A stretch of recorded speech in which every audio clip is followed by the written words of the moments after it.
Welcome back to Scotties Hobbies. Let me introduce you to the PowerStop SC6496 brake pad and rotor set.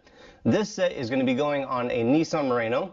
The year ranging for this set and the full DIY how-to video that's going to be coming out very soon is going to range for the model years between, can't talk today, 2015 to 2024. We're going to be installing everything. I'm going to show you the torque specifications, what tools you need, give you tips and tricks as I go along, if there is any.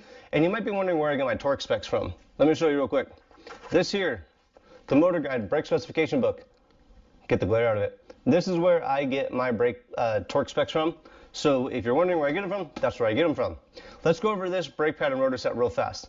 The brake pads. These are one of my favorite, if not my favorite brake pads to install on any vehicle. If you check out the video library, I have a ton of videos on brake pads and rotors, and it's 99% of the time installing this brake pad and rotor set.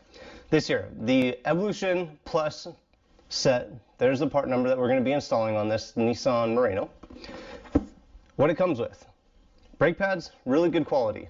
On the back you have the shims, the silencer shims already installed, which is a plus. Each one comes with its own little lube packet and lets you know where to install the lube or put the lube when you're doing the installation process. Very important, the hardware kit. The hardware kit is a must for me whenever I do a brake job. I never reuse an old hardware kit unless it's some emergency job and I can't get the parts. But again, this set is what I get, and it always comes with the hardware kit. So these brake pads, really, really good. I highly recommend them. The Z17 Evolution Plus brake pads. Now this rotor, this is a semi-coated rotor. There's lots of perks to this. One of my favorite things really is just the aesthetics of it. So the coating on it, it's a semi-coat, it's like zinc, I think. I could be wrong if I am, comment below. But this rotor will not rust. So over time, you look through your, what will you look through? You look through your rims, and you'll see that the outside of the rotor or around the hub on the inside of the rotor is all rusty. You're like, what is going on? That doesn't mean that the rotors are bad, that just happens.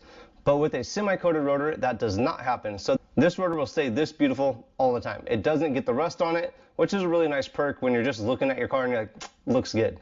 Another thing, when you're installing these, it's a little bit quicker because you do not need to clean the surface where the rotor actually meets the pad or the pad meets the rotor. On a coated rotor or semi-coated rotor, you don't need to do that. And third, the coating on this rotor could help on reducing squeaking, just so it makes the brake job way better, doing it right the first time. So again, I'm going to be installing these on a Nissan Murano, 2014 to 2024 year models, parts, torque specs, tips, everything. Look for a link in the description below for that full video, and I'll see you guys on the next hopefully helpful video. Thanks for checking out Scotties Hobbies.